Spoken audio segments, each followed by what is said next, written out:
I'm hopeful because I want to be hopeful, but I'm also hopeful because, Evan was taken because Russia wants something, and I think that there is something that Russia wants in exchange for Evan, right? They didn't take him because they're unhappy with the Wall Street Journal or because they're unhappy with Evan, or that he did anything wrong. They took him because they want to extract something from the United States. So I'm joined by Gordon Fairclough, who's the world coverage chief for the Wall Street Journal. Welcome.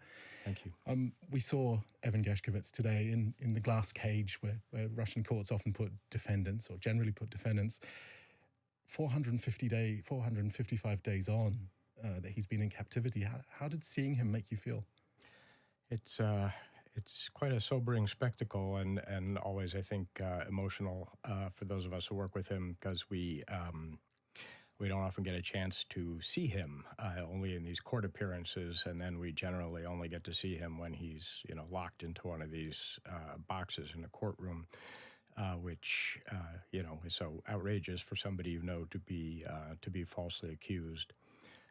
Today, his head had been shaved, and so that was a bit strange to see. But it was heartening to see him flash a smile a few times, and clearly he waved at somebody he recognized in the courtroom. You can sort of see in his eyes he's still doing okay. So, Russia accuses Evan of spying. Is this a sham trial, and how do you see it playing out? I mean, we know it's not true. We know he wasn't spying. He was arrested while he was on assignment for the Journal, doing reporting, not doing anything for the U.S. government, as far as we're concerned, this really is just kind of hostage taking in effect, right? And I think we saw that in play today. Shortly after Evan was kind of displayed in the glass case in the courtroom, the deputy foreign minister came out and was strongly hinting that Russia just wants to do a swap deal. And swap Evan for some people that it wants to get back. This is just the latest of these hints, which are becoming, kind of blunter and blunter, but from President Putin all the way down. Some of the Putin's comments have been quite clear about who they want to get in return. It seems, on days like today, it seems like a fairly transparent, transactional kind of thing. So an old colleague of mine was in the courtroom today. He said seeing that smile from Evan just put the hairs up on the back of his neck. What did we learn? Those reporters in the courtroom were kicked out just after a few minutes. What have we learned about the case today? Not a ton. It's very opaque, the Russian system, but it's clear that today marks the start of the trial, and we weren't entirely sure that was going to be the case. So, but as you noted, the reporters were all kicked out before the actual hearing started, and the trial will be conducted in secret, and witnesses' testimony will never be made public. President Putin was explicit about it being a prisoner swap deal. How diplomatically is this playing out? Yeah, well, I mean, the U.S. And Russia are engaged in talks on this. There have been deals before. There have been efforts at deals before. We were hopeful that we might have been close to a deal involving Evan earlier this year. As we've reported, there was a deal shaping up. I think we're not sure how entirely formalized it became, but a deal that was shaping up in which Evan and Paul Whelan and Alexei Navalny would have been released in exchange for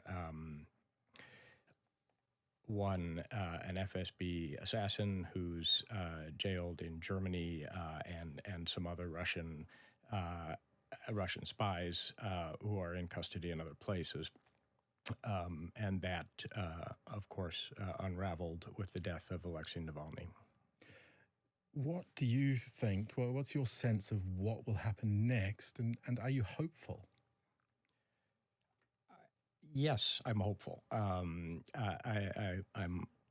hopeful because I want to be hopeful, but I'm also hopeful because Evan was taken because Russia wants something, and I think that there is something that Russia wants in exchange for Evan, right? They didn't take him because they're unhappy with the Wall Street Journal or because they're unhappy with Evan, or that he did anything wrong. They took him because they want to extract something from the United States. So, uh, in that sense, I think I'm relatively optimistic that a deal will be struck. I know. The Biden administration has been very vocal about what a priority this is for them. And, uh, we have seen evidence of a lot of American diplomacy going on. Do you have a sense that this issue, the US election campaign in many ways has become a polarizing one? Mr. Trump has made many suggestions that he will solve some of the world's conflicts very quickly. Is Evan's detainment, Evan being detained, is there a chance that could become a partisan issue in the election? I don't think so. We've had incredibly broad bipartisan support for Evan since his arrest. Resolutions passed jointly by Democrats and Republicans in Congress.